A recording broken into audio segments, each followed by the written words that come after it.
of a double gap in niobium.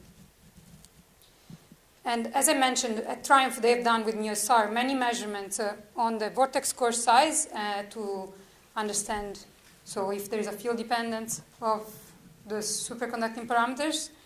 And this is a summary for different superconductors.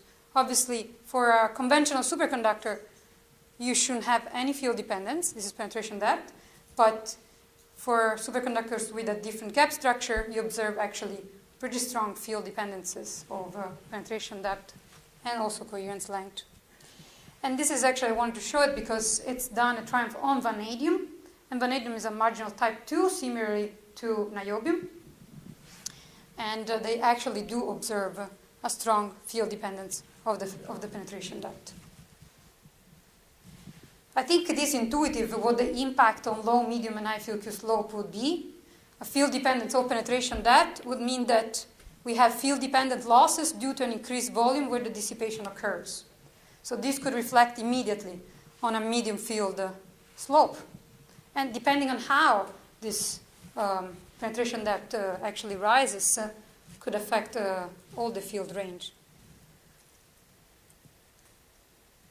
And back on the vanadium measurements, actually, this is how the coherence length changes with the field. You actually observe a decrease.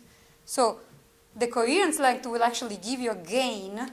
If you think of the losses that you have, for example, for stationary trapped flux, which are directly related to the size of the vortex core, which you see, a decrease in coherence length with the field will actually mean gain. An increase of penetration depth will actually mean loss. So by putting all together, you also could explain a behavior like low field Q slope. But anyway, this is speculation, but I think it is something that it's worth investigating and studying and trying to quantify.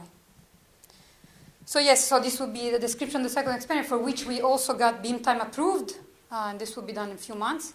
We will determine the field dependence of the effective penetration depth and the vortex core size in the vortex and in the intermediate mixed states.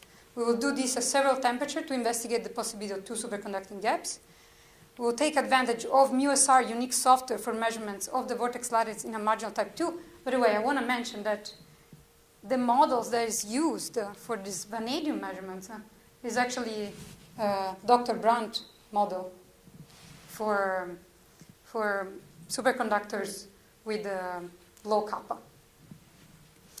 And we're going to do transfer field MuSR. We're going to use a dilution refrigerator and go down to 10 millikelvin. And we're going to do it on a pristine single crystal sample. Yeah, I have no conclusion actually, so that's it.